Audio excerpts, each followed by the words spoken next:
Você está ouvindo o programa Evangelho na Real, o seu programa cristão que aplica o evangelho puro e simples e a verdade da Bíblia à realidade do imigrante. Olá a todos. Olá, Pastor Pedro. Estamos aqui hoje com um programa super especial e um pouco diferente do formato que geralmente utilizamos aqui no podcast Evangelho na Real, onde a nossa audiência faz perguntas ao Pastor Pedro e ele aplica as Sagradas Escrituras à realidade do imigrante na América. Isto porque, no programa de hoje, estamos em clima de celebração, porque no dia 31 de outubro nós comemoramos o marco histórico que foi a Reforma Protestante. Você sabe o que foi a Reforma Protestante? Você sabe como este movimento impactou a sociedade e a forma que você vive hoje? Você sabe o porquê o cristão pode hoje viver livremente o evangelho puro e simples e não deve ser escravizado pela sua fé? É sobre isso que iremos falar hoje. Pastor Pedro, explica para nós qual foi a importância da Reforma Protestante para a sociedade que vivemos hoje.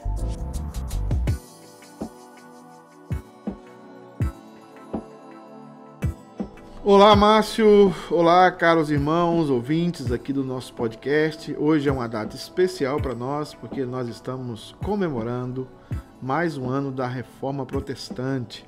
E a Reforma Protestante no calendário cristão, para nós que somos reformados e também agora para os evangélicos, nós entendemos que é a segunda data mais importante no calendário cristão.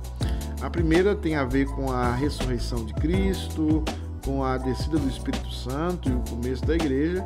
E agora esse movimento da Reforma Protestante, que foi um movimento que de fato provocou aquilo que os historiadores chamam de divisão entre o catolicismo da época, o catolicismo romano, e o pensamento de alguns padres, monges, autoridades, teólogos da época que entenderam que a Igreja Católica estava se desviando completamente dos princípios que a fundaram, que são os princípios do cristianismo. É bem notar que a ideia da reforma surge bem antes dos reformadores. Ela vem se construindo pela Europa, porque o povo vinha sofrendo, a igreja tinha se tornado ainda mais opressora, ainda mais uma igreja que obrigava os crentes a ofertarem, a darem, e não fazia de nada, absolutamente nada, para melhorar as situações ou a situação econômica da Europa. E muito menos tinham nenhum contato com as escrituras, que na altura já estava abandonada. E é por isso que Martinho Lutero, um monge agostiniano, ele, lendo as escrituras, lendo principalmente o livro de Romanos, ele começa a identificar o quão distante a igreja romana estava das escrituras. E é importante aqui abrir um parênteses e perceber, toda a igreja que vai se distanciando das escrituras, ela vai se tornando lentamente inimiga do evangelho. Ela vai se tornando lentamente inimiga de Deus. E é aí que Martinho Lutero, ao ler as escrituras, principalmente, como eu disse aqui, o livro de Romanos, ele chega à conclusão de que não dá mais para continuar sem protestar, sem atacar essa igreja que havia se distanciado dos ensinos dos apóstolos e também do próprio Cristo. A princípio, o que mais motivou Lutero foi a venda de indulgências, que era uma venda de pedaços do céu, e a acumulação desenfreada de bens pela Igreja Católica e pelos seus cardeais, bispos, como a igreja se tornou muito rica e poderosa no começo do século XVI. E aí a sua pregação a favor aí dos valores do cristianismo primitivo e também contra a autoridade do Papa, dá origem àquilo que nós chamamos de protestantismo. Igrejas protestantes, é bem importante entender que não são a mesma coisa de igrejas evangélicas, tá? O evangélico, ele surge depois, é um movimento mais abrangente, é um guarda-chuva maior, mas as igrejas protestantes são aquelas que preservam, que buscam, que vivem os princípios da reforma protestante. As igrejas evangélicas, em sua maioria, abraçam alguns princípios da reforma protestante, mas algumas igrejas evangélicas têm comportamentos da igreja católica, têm comportamentos que a igreja católica tem, por exemplo, o bispo, a autoridade de uma só pessoa na igreja, tudo isso é resquício do catolicismo do século XVI e que não é protestante. Então tem muita igreja evangélica que não é protestante, mas as igrejas protestantes, em sua maioria, são evangélicas, né? Mas tem que ter essa diferença e nós vamos marcar essa diferença bem. Então a reforma surge como esse movimento religioso, né? E logo aderiram a esse movimento rapidamente 300 estados ou 300 cantões na época, o Império Germânico, né, onde surgiu ali a Reforma Protestante. Então, Martinho Lutero era alemão, né, ele estava numa cidade, essa cidade de Wittenberg na Alemanha, né, e ele começa, então, esse movimento. E esse movimento começa a se alastrar por toda a Europa. E outros se juntaram a eles, que foram Zwinglio, depois Calvino, se juntaram a ele, formaram vários tipos de denominações, mas as principais denominações seriam o calvinismo, né, que nós conhecemos dentro da igreja presbiteriana, o anglicanismo, os anabatistas vieram depois, e depois vieram os nossos irmãos batistas. Esse movimento tinha algumas características que depois foram melhoradas. Essa característica nasce principalmente das 95 teses de Lutero, mas se melhora tudo isso diante do conhecimento, do estudo, da propagação das Escrituras, que foi uma marca da Reforma Protestante. Então, algumas características desse movimento. A primeira característica é que esse movimento não reconhece as autoridades da Igreja Católica Romana como autoridades inerrantes. Eles tentam recuperar, como já falamos aqui, os princípios da Escritura, os princípios primitivos da Igreja primitiva que está registrada em Atos dos Apóstolos. Então, era uma volta às Escrituras, onde a autoridade humana ela é questionada, ela é questionável, mas a autoridade das Escrituras não. Ela considera, normalmente, como consequência disso, a Bíblia como a única regra, né, como a única fonte da palavra de Deus, a única regra de fé e prática é a Bíblia. Considera que as Escrituras podem ser interpretadas por todos os crentes, não existe um órgão de interpretação das Escrituras, não existe alguém que tenha particular interpretação das Escrituras, mas agora todos podem ler as Escrituras, todos podem ter a sua interpretação e todos podem ser ensinados pelo Espírito Santo através da palavra livremente. Antes não. A igreja é que falava o que o texto dizia. A igreja é que impunha a sua interpretação. Então, a reforma muda isso. E aí se começou a produzir muito texto bíblico. É de se notar também que toda a língua germânica, toda a língua alemã, ela é melhorada, ela é aperfeiçoada diante das traduções que Martinho Lutero fez da Bíblia e que outros homens fizeram nas suas línguas vulgares, né, chamadas assim, as suas línguas vernáculas, né, no vernáculo, que é na língua do povo, na língua do povão. Então eles foram traduzindo. A Bíblia antes, é bom entender que ela era traduzida para o latim, e só tinha a Bíblia no latim, e poucas pessoas tinham acesso ao latim. Com a Reforma Protestante, a Bíblia se tornou popular, ela se tornou uma marca, um livro que deveria ser lido por todos e cada um deveria ter a sua interpretação, né? O que nós vemos também é a redução dos sacramentos. A Igreja Católica tem 10 sacramentos e a Reforma Protestante tem 2. Né? Os 2 sacramentos da Reforma Protestante é o batismo e a Santa Ceia. Né?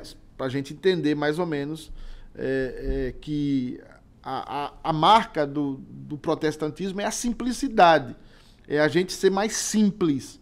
Né? E a marca é não ter tanto volume de coisas dentro do culto, que acaba produzindo mais dinheiro, mais oferta, que acaba explorando mais as pessoas, explorando a fé das pessoas. Não aceita mais a veneração, né? Porque a Igreja Católica tem uma diferença entre venerar e adorar, né? Que a gente sabe, mas a Reforma Protestante tirou isso, porque o texto bíblico diz: não fazer imagem e escultura para si. Não é só uma questão de adoração direta, mas é uma questão de fazer uma imagem de alguém, de um santo, até de Deus, para si próprio. Então isso foi completamente extinto. E também a ideia do purgatório. A ideia do purgatório gerava muito dinheiro para a igreja. Você vai perceber que a Igreja Católica, naquele tempo, gostava muito de dinheiro. Né? Você vê que os pentecostais, neopentecostais, também gostam muito de dinheiro. Você vai perceber essa ligação aí entre eles. Né? E Martinho Lutero simplifica isso, falando que não há purgatório, né? O homem está ordenado morrer uma única vez, depois disso o juízo.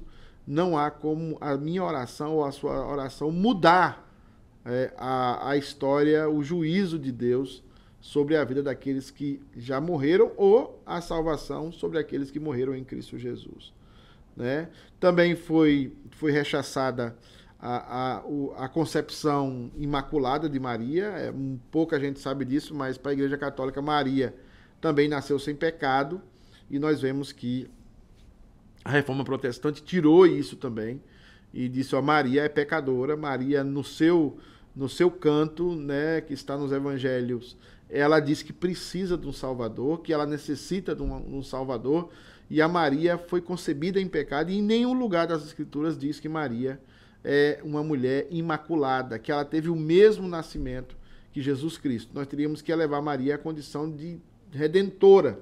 E a Igreja Católica faz isso. Para a Igreja Católica, Maria é corredentora. Ela é Theotokos, né?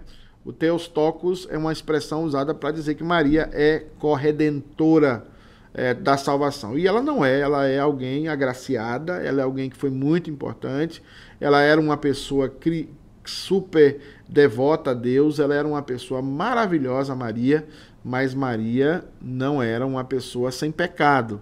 Maria nasceu em pecado e foi concebida em pecado.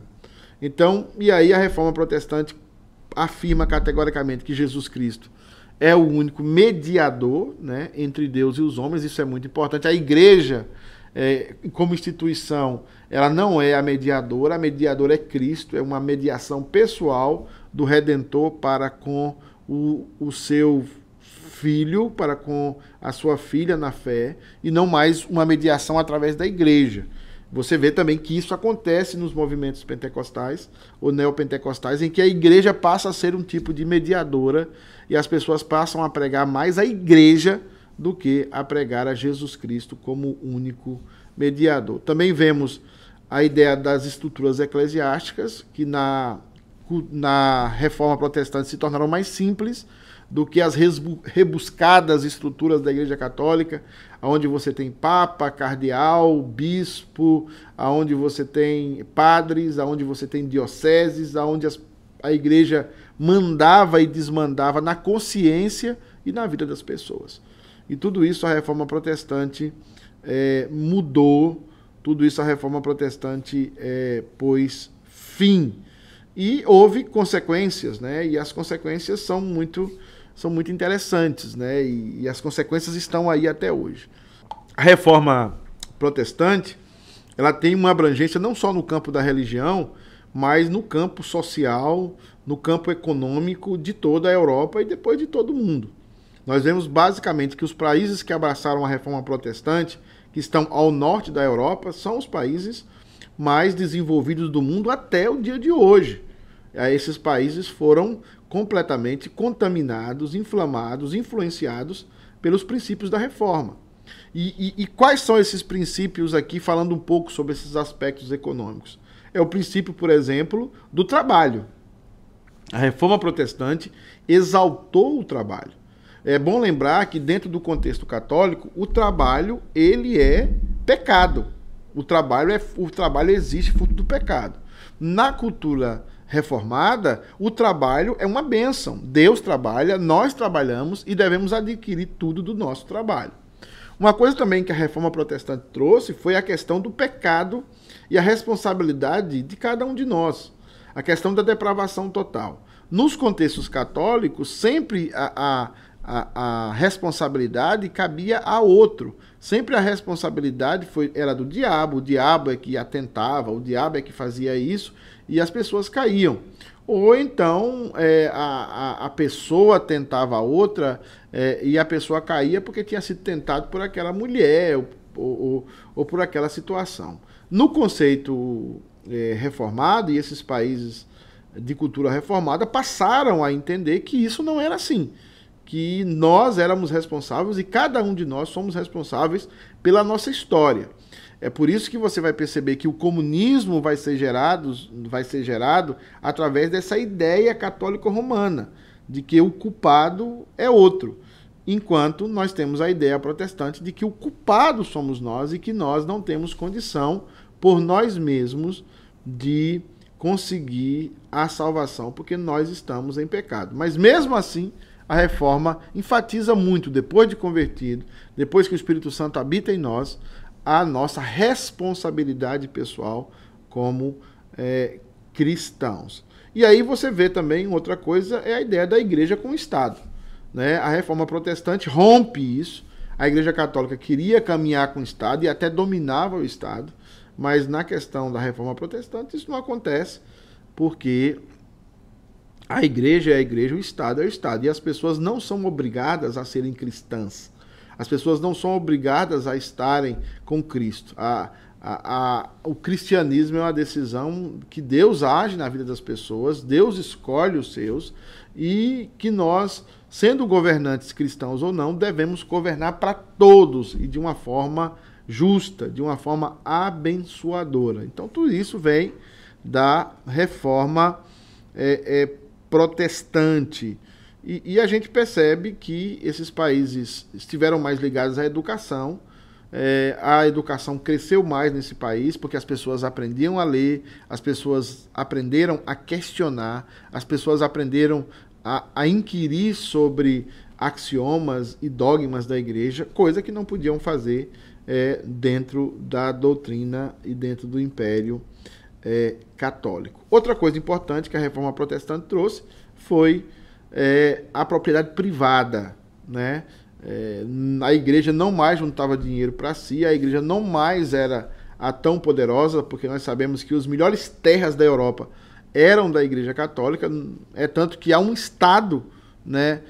O Vaticano é um Estado da igreja católica, faz parte até da ONU, onde o Vaticano, você percebe que a igreja católica ela tem terras, ela tem recursos, ela é uma igreja com um império terrenal, enquanto que a ênfase dos reformadores é que a igreja não deveria ter isso, a igreja deveria muito mais trabalhar para cuidar das situações de desgraça social, de desmantelo social que existe no mundo, mas ela não deveria juntar riquezas, bens materiais. E isso é uma marca dentro das igrejas reformadas.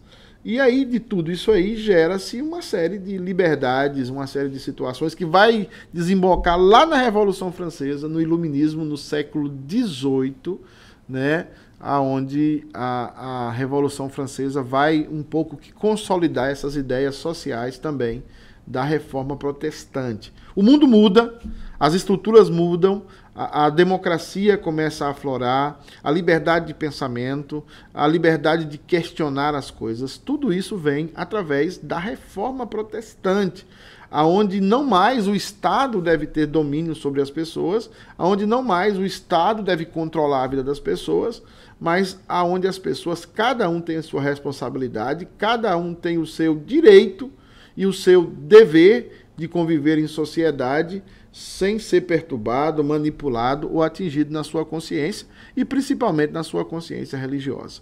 O que nós vemos no mundo hoje é muito importante a gente voltar à Reforma Protestante, porque o que nós vemos no mundo hoje é um mundo em que os princípios, por exemplo, da esquerda, os princípios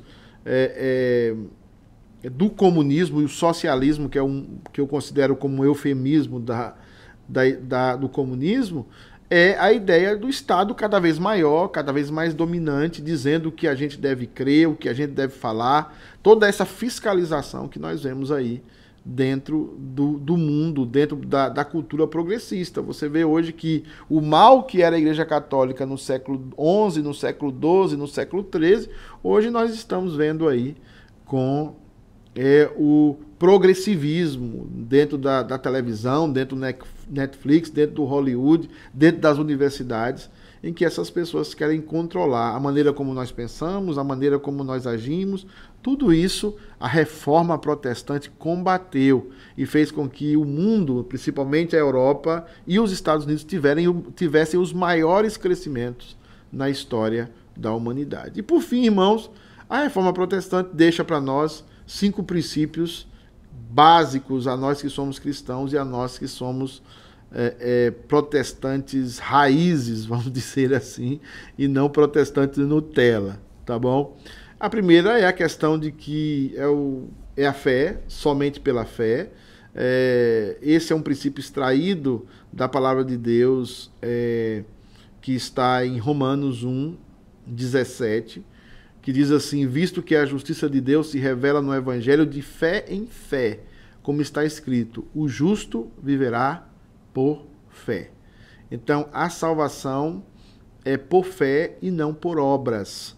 Nós não temos que fazer obras para ser salvos. Nós temos que crer em Deus, acreditar em Deus, e essa crença não vem de nós.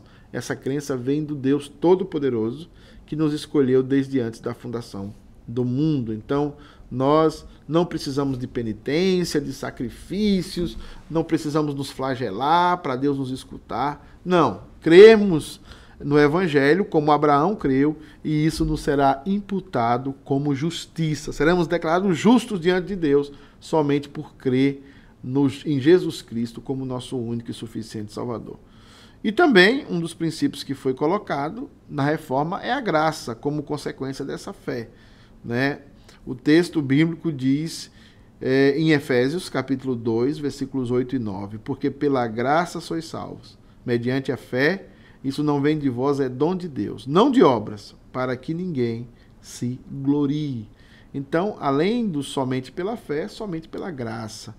Então agora a igreja não podia mais comprar a consciência das pessoas, não podia mais comprar a fé das pessoas, porque a salvação não é comprada. As indulgências não tinham mais valor. As indulgências modernas das igrejas neopentecostais, para o reformado não tem nenhum valor, porque eu não posso comprar um pedacinho no céu. Eu não posso comprar uma mansão do céu. O que está comprado pelo sangue de Jesus Cristo na cruz do Calvário. E esse sacrifício só é nos dado pela fé, pela graça mediante a fé. Então esse sacrifício é de graça, completamente de graça, né? E isso foi um princípio que a reforma deixou. O outro princípio é que somente Jesus Cristo. Igreja não salva, instituição não salva. Pagar para entrar no céu, como fazia os católicos daquela época, não salva.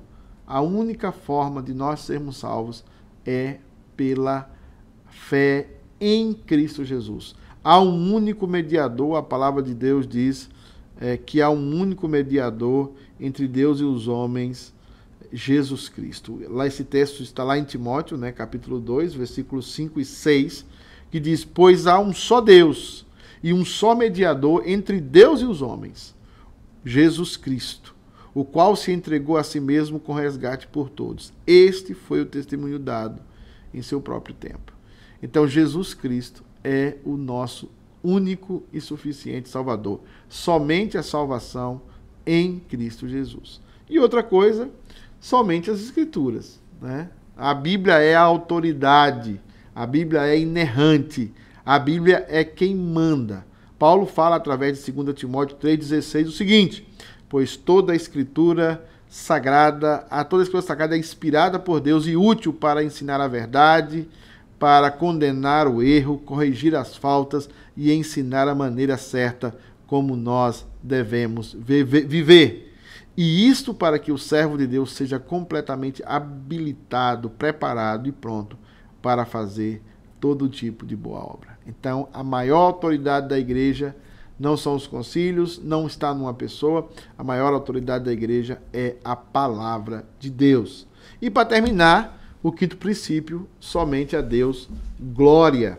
E aí a gente termina com Romanos 36, que diz: porque dele, por meio dele e para ele são todas as coisas. A ele, pois, a glória eternamente. Amém. Então os princípios da reforma estão aí. Estão aí em cada dia, quando você vai para o mercado, quando você viaja, quando você vai estudar, quando você vai votar. A reforma protestante mudou o mundo. Fez um mundo mais democrático, criou basicamente todas as confissões republicanas do mundo, estabeleceu influência marcante em todos os países hoje democráticos que votam. Tudo isso veio da reforma protestante, aonde o homem não deve escravizar o homem pela fé, mas que todos nós devemos pessoalmente buscar o nosso caminho. Uns encontram em si mesmos, outros encontram em Jesus Cristo. Nós entendemos que não há salvação em nenhum outro a não ser em Jesus Cristo. E que, estando em Jesus, nós somos bons cidadãos.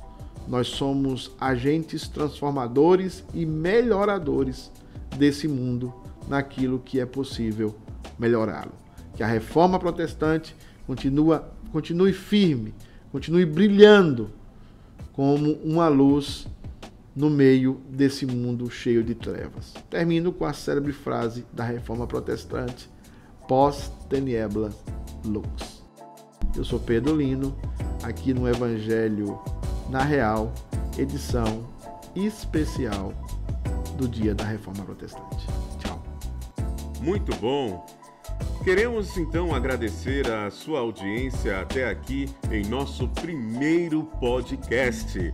A nossa oração é para que você seja abençoado e edificado através de cada episódio. Se você gostou deste programa, não deixe de compartilhar no seu WhatsApp e redes sociais, para que mais pessoas também possam aprender mais da simplicidade da Palavra de Deus. Lembrando que você também pode fazer a sua pergunta. Envie-nos um e-mail para a nossa produção com o seu primeiro nome, cidade de onde está falando e pergunte para ctkunited.org. Toda semana estaremos aqui para apresentar o Evangelho de Jesus Cristo aplicado à vida cotidiana, com base na teologia reformada. Então, não deixe de se inscrever para não perder nenhum episódio. Este programa é produzido pela Igreja Presbiteriana Christ the King United, localizada na cidade de Ubor, Massachusetts, nos Estados Unidos. O endereço da nossa igreja pode ser encontrado na descrição deste episódio ou você pode acessar o nosso website www.ctkunited.org. Nos siga também nas redes sociais. Eu sou o seu co-host Márcio Araújo e as perguntas deste programa são respondidas pelo nosso pastor local, Reverendo Pedro Lino. Obrigado por nos ouvir e até o próximo.